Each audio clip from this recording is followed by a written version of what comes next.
आप सभी दोस्तों का एक बार फिर से स्वागत है आपके अपने YouTube चैनल HP एग्ज़ाम में। आज के इस वीडियो में दोस्तों हम आपके लिए लेकर आए हैं जूनियर ऑफिस असिस्टेंट यानी कि JOA IT के 2018 में हुए एग्ज़ाम की सॉल्व्ड बुकलेट।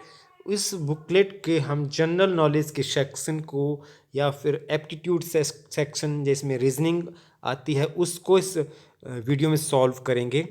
तो उम्मीद है ये वीडियो आपके लिए बहुत हेल्पफुल रहेगी आपकी प्रिपरेशन में। आप चाहे किसी भी एग्ज़ाम की तैयारी कर रहे हैं, चाहे आप हिमाचल के किसी एग्ज़ाम की तैयारी कर रहे हैं या फिर ऑल इंडिया लेवल के किसी एग्ज़ाम की तैयारी कर रहे हैं, तो ये वीडियो आपके लिए उतनी ही महत्वपूर्ण रहने जा रही है, क्योंकि ये प्रश्न जो हैं हिस्ट्री से, जियोग्राफी से या रीजनिंग के या फिर हिमाचल के रिलेटेड जो हैं बहुत महत्वपूर्ण है। और ये बार बार क्वेश्चंस जो एग्जाम्स में रिपीट होते हैं, तो ये बहुत ही महत्वपूर्ण हो जाता है कि आप पुराने जो प्रीवियस ईयर क्वेश्चन पेपर होते हैं, चाहे वो किसी भी एग्ज़ाम का हो, उनको आप ज़रूर एक बार देखें। तो अगर ये हमारा जो प्रयास है आपको अच्छा लगे तो इस वीडियो को लाइक ज़रूर कर दीजिएगा। और अगर आप अभी तक आप हमारे चैनल को सब्सक्राइब नहीं किए हैं, आपने सब्सक्राइब नहीं किया चैनल को, तो इस चैनल को सब्सक्राइब भी ज़रूर कर दीजिएगा। साथ ही साथ चैनल के साथ जो बेल बटन है इसको भी ज़रूर प्रेस कर दीजिएगा, ताकि आने वाली जो भी हमारी वीडियो है, जैसे हमने एक सीरीज चला रखी है जिसमें हम प्रीवियस ईयर क्वेश्चन पेपर्स को सॉल्व कर रहे हैं, बहुत जल्द हम आपके लिए लाइव क्लासेस की एक सीरीज़ लेकर आने वाले हैं। तो उन सब की नोटिफिकेशंस आपके लिए बहुत आसानी से मिल जाएगी और आपके एग्ज़ाम्स में आपकी हेल्प होगी। तो वीडियो को लाइक करना, चैनल को सब्सक्राइब करना बिल्कुल ना भूलिएगा। और हाँ, आप इस वीडियो को अंत तक ज़रूर देखिएगा, बीच में स्किप नहीं करिएगा, क्योंकि जो क्वेश्चन है एग्ज़ाम के लिहाज से हर एक क्वेश्चन महत्वपूर्ण होता है। ऐसा ना हो कि कोई आपने वीडियो को स्किप किया, बीच बीच में से देखा और वही क्वेश्चन जो है बीच में कहीं एग्ज़ाम में आ गए। तो इसलिए वीडियो को पूरा देखिएगा। तो चलिए वीडियो की शुरुआत करते हैं। इस बुकलेट में जो मैं जहाँ से मैं इस वीडियो को शुरू कर रहा हूँ वो है क्वेश्चन नंबर 54। और 54 क्वेश्चन है अशोक के शासन में प्रथम और सबसे महत्वपूर्ण घटना जो उसके शिलालेखों में अंकित है कौन सी थी। तो सबसे पहली जो और महत्वपूर्ण जो घटना अशोक के शासनकाल में थी वो थी कलिंग का युद्ध, और ये है ऑप्शन बी। अगला प्रश्न है प्लिनी क्या था। प्लिनी एक लेखक था, लेकिन कौन सा लेखक था। तो इस क्वेश्चन का सही आंसर है प्लिनी एक रोमन लेखक थे। अगला प्रश्न है मध्य भारत में कुषाण शासन का तुरंत यानी कुषाण शासन के तुरंत बाद किसका शासन आया, उसका अनुगमन किसके द्वारा किया गया, मतलब उसका एकदम से उसको फॉलो किसने किया, उसके बाद किसका शासन आया। तो इस प्रश्न का सही आंसर है मुरुंडों के द्वारा, मुरुंडों का शासन आया उसके बाद। नेक्स्ट क्वेश्चन है निम्न में से कौन सा सबसे पुराना निवास सह शैक्षणिक संस्थान था, मीन्स रेजिडेंशियल कम टीचिंग इंस्टीट्यूशन। तो इस प्रश्न का सही आंसर है ऑप्शन ए नालंदा। अगला प्रश्न है हु फाउंडेड द पाला अंपायर। पाल साम्राज्य की स्थापना किसने की। तो इस प्रश्न का सही आंसर है गोपाल, ऑप्शन बी। अगले प्रश्न की ओर चले कन्नौज के राजा महिपाल के राजकवि कौन थे। तो कन्नौज के जो राजा थे उनके राजकवि का नाम था राजशेखर, ऑप्शन डी। अगले प्रश्न की ओर चलते हैं। प्रश्न है क्या है 60, और 60वां प्रश्न है उमर ए चहलगानी नामक परिषद की रचना किसने की। किस शासक ने उमर ए चहलगानी की रचना की। और इस प्रश्न का सही आंसर जो है वो है ऑप्शन बी इल्तुतमिश। अगले प्रश्न की ओर चलते हैं। प्रश्न संख्या 61 है और 61वां प्रश्न है अल बरूनी भारत कब आया। तो अल बरूनी जो था वो भारत आया था, ऑप्शन जो सही आंसर है वो है 11वीं शताब्दी, ऑप्शन सी। अगला प्रश्न है प्रश्न संख्या 62, और 62 प्रश्न संख्या है किसके आक्रमण के कारण चोल साम्राज्य का अंतिम रूप से पतन हुआ। चोल साम्राज्य का पतन हुआ था अलाउद्दीन खिलजी के आक्रमण के कारण। तो सही आंसर आएगा ऑप्शन ए। अगला प्रश्न है who lead to the Maratha empire becoming a confederacy of feudal chiefs. और इस प्रश्न का सही आंसर है the rise of Peshwas. Next question, question number 64। अफगान वंश का प्रथम धर्मनिरपेक्ष शासक कौन था? और इस प्रश्न का सही उत्तर है शेर शाह। तो शेर शाह जो था अफगान वंश का प्रथम धर्मनिरपेक्ष शासक था। अगला प्रश्न है द्वैध शासन प्रणाली का उन्मूलन किसने किया? द्वैध शासन प्रणाली का उन्मूलन किया था वारेन हेस्टिंग ने। सही आंसर ऑप्शन बी। अगला प्रश्न है प्रश्न संख्या 66। किस राष्ट्रवादी सिपाही ने रैंड का कत्ल किया? और इस प्रश्न का सही आंसर है ऑप्शन ए दामोदर चापेकर। अगला प्रश्न, क्वेश्चन नंबर 67। निम्न में से कौन सा नेता श्रमिक संघ आंदोलनों के उद्भव में शामिल नहीं था? और इस प्रश्न संख्या में देखिए सही आंसर जो है वो है option option C Mohammed Ali Jinnah. अगला प्रश्न है प्रश्न संख्या 68। प्रश्न संख्या 68 है faulting owes its origin to. Faulty जो होते हैं, फॉल्ट होते हैं वो उनका किसके कारण बनते हैं? वो बनते हैं टेंशनल फोर्सेस, यानी कि ऑप्शन ए 68 का। अगला प्रश्न, the origin of earth dates back to. पृथ्वी का जो उद्भव था, ओरिजिन था, वो लगभग कितने साल पहले हुआ था? तो इस प्रश्न का सही आंसर है 4.6 billion years ago. Next move करें, क्वेश्चन नंबर 70 है मानसूनी हवाएं किस वर्ग में आती हैं? तो मानसूनी हवाएं जो होती हैं वो एक पीरियोडिक विंड्स हैं, मतलब एक निश्चित समय के बाद आती हैं। तो ऑप्शन रहेगी ऑप्शन सी। नेक्स्ट हम मूव करें, अगला प्रश्न है which of the following is not A form of precipitation? Snow, due, slit, hello. तो यहाँ पर देखिए जो ड्यू है वो एक प्रेसिपिटेशन का फॉर्म नहीं है, तो आंसर आएगा ऑप्शन बी। अगला प्रश्न है सूर्य, चंद्र और पृथ्वी जब एक सीधी रेखा में हो तो उन्हें क्या कहेंगे? अगर ऐसा होता है तो इसको हम बोलते हैं सिजगी, और ऑप्शन ए।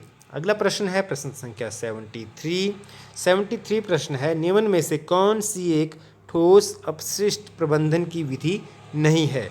तो देखिए वो क्या है, फर्स्ट है भस्मीकरण, दूसरा है कंपोस्टिंग, तीसरा है भू भरण साइट।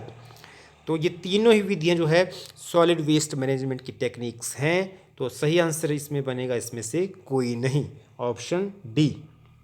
अगले प्रश्न की ओर हम चलते हैं, प्रश्न संख्या 74।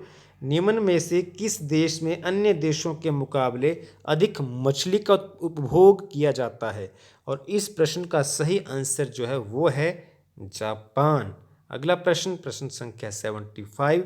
संपूर्ण खालिस्तान में मिश्र खेती पाई जाती है। तो इस प्रश्न का सही आंसर है यूरोप। अगला प्रश्न आता है प्रश्न संख्या 76 जो प्रश्न है देखिए आपके सामने वो ये है चेवियोट पहाड़ियाँ कहाँ पर स्थित हैं? तो जो चेवियोट पहाड़ियाँ हैं वो स्थित हैं स्कॉटलैंड में। तो सही आंसर आएगा ऑप्शन डी। अगला प्रश्न आता है प्रश्न संख्या 77 और प्रश्न है शैन मैसिफ पठार कहाँ पर स्थित है? तो शैन मैसिफ पठार जो स्थित है वो है म्यांमार में स्थित, शैन मैसिफ म्यांमार। अगला प्रश्न है मल्ला मलाई और पालकोंडा की पहाड़ियाँ कहाँ पर स्थित हैं? तो मल्ला मलाई और साथ ही पालकोंडा ये सारी की सारी पहाड़ियाँ कौन सी रेंज में स्थित हैं? ये हैं ईस्टर्न घाट्स में स्थित। तो सही आंसर आएगा ऑप्शन ए। अगला प्रश्न है 79। निम्न में से कौन सी नदी एक विभ्रंश घाटी का निर्माण नहीं करती है? तो देखिए नर्मदा करती है, ताप्ती करती है, तो गोदावरी इनमें से नहीं करती है। तो सही आंसर आएगा ऑप्शन ए। अगला प्रश्न है winter rainfall in Tamil Nadu is due to. सर्दियों में जो तमिलनाडु में बारिश होती है वो किसके कारण होती है? तो सही आंसर क्या है, वो रिट्रीटिंग मानसून के कारण होती है। मानसून जब वापस जाती है तो जो बारिश होती है। अगला प्रश्न है red soil is poor in phosphorus, nitrogen, lime या ऑल ऑफ दिस। तो देखिए रेड सॉइल जो लाल मिट्टी होती है उसमें फास्फोरस, नाइट्रोजन और लाइम ये सारे क्या होते हैं, कम होते हैं। तो इसका सही आंसर होगा इन सभी में। अगला प्रश्न है the state of India with largest percentage of land area under forest cover. तो देखिए लार्जेस्ट परसेंटेज की बात की गई है, ना कि लार्जेस्ट एरिया। तो परसेंटेज के हिसाब से जो आंसर बनेगा वो बनेगा अरुणाचल प्रदेश, अगर एरिया के हिसाब से होता तो बनता मध्य प्रदेश। तो सही आंसर आएगा इसका बी। अगला प्रश्न है निम्न में से कौन सी शक्ति परियोजना भागीरथी नदी पर निर्माणाधीन है। तो ये निर्माणाधीन है, 2018 की बुकलेट है। तो जो सही आंसर इस क्वेश्चन का है वो है ऑप्शन बी, टिहरी बांध। ये वहाँ बन चुका है अब, टिहरी बांध। अगला प्रश्न आता है प्रश्न संख्या 84, और प्रश्न संख्या 84 क्या है देखिए, निम्न में से कौन सी भारत की सबसे बड़ी ऑयल रिफाइनरी है। तो भारत की सबसे बड़ी जो ऑयल रिफाइनरी है वो है मथुरा में, ऑप्शन ए। अगला प्रश्न है question number 85, forests of Karnataka plateau are famous for. Karnataka के जंगल क्यों प्रसिद्ध हैं, चंदन के लिए प्रसिद्ध हैं, और आंसर आएगा इसका ऑप्शन बी। अगला प्रश्न है प्रश्न संख्या 86 क्वेश्चन जो क्या है, इन cash crops do not include. इनमें से कैश क्रॉप कौन है, sugarcane, cotton, jute, wheat. तो शुगर केन, कॉटन और जूट ये सारे क्या हैं, ये कैश क्रॉप्स में है, और जबकि व्हीट यानी कि गेहूं जो है कैश क्रॉप नहीं है। तो सही आंसर इसका डी रहेगा। अगला प्रश्न है किस राज्य में लिंगानुपात लगभग संतुलित है, बैलेंस्ड है। तो इस प्रश्न का सही आंसर जो है वो आएगा तमिलनाडु, तो ऑप्शन डी। नेक्स्ट मूव करें क्वेश्चन नंबर 88 की ओर। भारतीय संविधान का कौन सा लक्षण अमेरिकी संविधान से समानता रखता है। पहली ऑप्शन है लिखित संविधान। तो हाँ, भारत का संविधान भी लिखित है और अमेरिका का भी लिखित ही है, तो यही आंसर जो है कब सही आंसर होगा। Next question, who adopted the Constitution of India on the 26th November 1949। 1949 यानी कि 26 नवंबर 1949 को भारतीय संविधान को स्वीकार या अंगीकार किसने किया है। तो जो कॉन्स्टिट्यूशन है उसकी आप देखेंगे तो प्रियम्बल जो है वहाँ पर लिखा we the people of India. तो 89th क्वेश्चन का सही आंसर जो रहने जा रहा है वो रहेगा people of India. Next move करें, नेक्स्ट है क्वेश्चन नंबर 90, भारतीय संविधान का कौन सा अनुच्छेद केंद्र को नए राज्य निर्माण का अनुमति प्रदान करता है। इस प्रश्न का सही आंसर है ऑप्शन ए, अनुच्छेद 3। अगला प्रश्न है प्रश्न संख्या 91, निम्न में से भारत के कौन से राष्ट्रपति कुछ समय के लिए गुट निरपेक्ष आंदोलन का महासचिव भी थे। और इस प्रश्न का सही आंसर जो है वो है ज्ञानी gel Singh ji, option C. अगला प्रश्न की ओर मूव करते हैं, प्रश्न संख्या 92, और 92 जो प्रश्न है वो है which of the following is not a parliamentary committee. Committee on public account, committee on public undertaking, committee on estimates, या committee on demands for grants committee. और इस प्रश्न का सही उत्तर जो है वो है ऑप्शन डी, यानी कि committee on demands for grants committee. अगले प्रश्न की ओर चलें, प्रश्न संख्या 93 की ओर। भारत के मुख्य न्यायाधीश को हटाया जा सकता है किसके द्वारा, राष्ट्रपति के द्वारा, संसद के द्वारा, संसद के प्रस्ताव के द्वारा, या संसद के प्रस्ताव पर राष्ट्रपति के द्वारा, या इनमें से कोई नहीं। तो यहाँ पर संसद के प्रस्ताव पर राष्ट्रपति जब साइन करेगा तो मुख्य न्यायाधीश को हटाया जा सकता है। नेक्स्ट क्वेश्चन, भारत में राज्य सरकार के कार्यकलापों में नियमों के अनुपालन के लिए कौन उत्तरदायी है, राज्यपाल, मुख्यमंत्री, महाअधिवक्ता, या राज्य सरकार के मुख्य सचिव। तो इस प्रश्न का जो सही आंसर है वो है ऑप्शन डी, राज्य सरकार के मुख्य सचिव। नेक्स्ट क्वेश्चन है निम्न में से किस राज्य की विधानसभा में सदस्यों की संख्या सबसे कम है? अरुणाचल प्रदेश, सिक्किम, गोवा या त्रिपुरा? तो इस प्रश्न का सही उत्तर जो है वो है ऑप्शन बी यानी कि सिक्किम। अगला प्रश्न है प्रश्न संख्या 96। निम्न में से कौन सा पूर्ण राज्य बनने से पूर्व भारत का एक संबद्ध राज्य था? और इस प्रश्न का सही उत्तर जो है वो है सिक्किम, ऑप्शन डी। अगले प्रश्न की ओर चलते हैं। प्रश्न संख्या है 97। प्रश्न क्या है? राष्ट्रीय आपातकाल की घोषणा किसे स्वतः स्थगित करता है? और इस प्रश्न का सही आंसर है स्वतंत्रता का अधिकार। Next question, question number 98। Bharat का सीमांत अंतर्गत जल क्षेत्र कितने नॉटिकल मील तक विस्तारित है? तो इस प्रश्न का सही उत्तर जो है वो है ऑप्शन बी यानी कि 12 नॉटिकल मील। अगला प्रश्न है, यूपीएससी अपने कार्यों की वार्षिक विवरणी किसके समक्ष प्रस्तुत करता है? और इस प्रश्न का जो सही उत्तर है वह है राष्ट्रपति के समक्ष प्रस्तुत करते हैं। अगला प्रश्न है, कामगारों की एक जॉब से अन्य जॉब में प्रस्थान के समय उत्पन्न बेरोजगारी क्या कहलाती है? तो इस प्रश्न का जो सही आंसर है वो है ऑप्शन बी, घर्षणी बेरोजगारी। अगला प्रश्न है प्रश्न संख्या 101। द्वितीय पंचवर्षीय योजना की रूपरेखा किसने तैयार की थी? और इस प्रश्न का सही उत्तर क्या है? पीसी महालनोबिस द्वारा। अगला प्रश्न है, बैंकों के लिए आधार दर कौन तय करता है? आरबीआई, वाणिज्यिक मंत्रालय, वित्त मंत्रालय या प्रत्येक बैंक का अपना बोर्ड? तो इस प्रश्न का जो सही उत्तर है वो है प्रत्येक बैंक का अपना जो बोर्ड होता है वो इसकी आधार दर बेस रेट तय करता है। अगला प्रश्न है, भारत में वेतन नीति आधारित है किसके ऊपर? Productivity, standard of living, cost of living या इनमें से कोई नहीं? तो जो सही आंसर है वो है option C, cost of living. Next move करें क्वेश्चन नंबर हम 104 की ओर।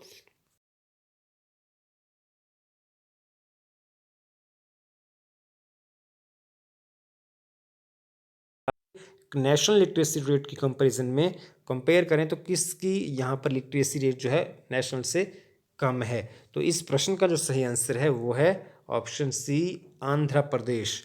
अगला प्रश्न है, भारत के किस राज्य में सबसे अधिक मात्रा में कोयला भंडार होने का आकलन किया गया है? बिहार, झारखंड, मध्य प्रदेश या उड़ीसा? अगला और इस प्रश्न का जो सही उत्तर है वो है ऑप्शन बी, झारखंड। अगला प्रश्न, प्रश्न संख्या है 106। निम्नलिखित सभी राज्यों में कृषि भूमि का प्रतिशत उच्च है, अति उच्च है, किसके अलावा, सिवाय किसके? तो इस प्रश्न का जो सही आंसर है वो है ऑप्शन डी यानी कि सिक्किम। अगला प्रश्न, प्रश्न संख्या 107। निम्न में से कौन सा भारत के मुद्रा बाजार का हिस्सा नहीं है? Bill markets, mutual fund, bank या इंडियन गोल्ड काउंसिल? तो जो इंडियन गोल्ड काउंसिल है ये जो इंडियन मनी मार्केट है उसका एक हिस्सा नहीं है, ऑप्शन डी। नेक्स्ट मूव करें क्वेश्चन नंबर 108। भारत में नाबार्ड पुनः वित्त किसे प्रदान नहीं करता है? तो इस प्रश्न का जो सही उत्तर है वो है एक्सपोर्ट एंड इंपोर्ट बैंक या आयात निर्यात बैंक। 108 का सही आंसर है डी। नेक्स्ट मूव करें क्वेश्चन नंबर 109। केंद्रीय सरकार के बजट के चालू खाते में व्यय की सबसे बड़ी मद है? तो इस प्रश्न का सही आंसर है सब्सिडीज। अगला प्रश्न 110वां प्रश्न है, विशिष्ट आर्थिक क्षेत्र स्पेशल इकोनॉमिक जोन एक्ट कब लागू हुआ? और इस प्रश्न का जो सही आंसर है वो है 2006 में यह लागू हुआ। अब इस वीडियो को हम अंतिम प्रश्न जो आज का ले रहे हैं इस वीडियो का वो है 111वां प्रश्न।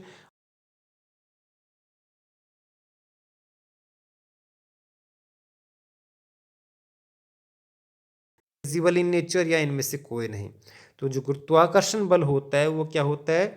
वीकेस्ट फोर्स होता है, वीकेस्ट फोर्स इन नेचर। तो ऑप्शन आएगा इसका ऑप्शन ए। तो इसी के साथ इस वीडियो को हम आज के लिए यहीं रोकते हैं। फिर मिलेंगे इस बुकलेट के बचे हुए क्वेश्चंस को साथ दोबारा बहुत जल्द।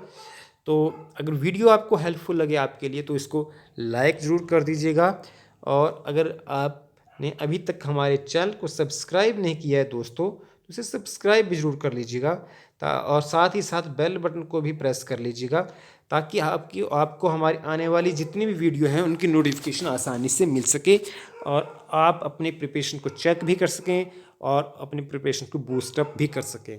तो फिर से मिलते हैं एक बार दोबारा नई वीडियो के साथ बहुत जल्द। तब तक के लिए अलविदा।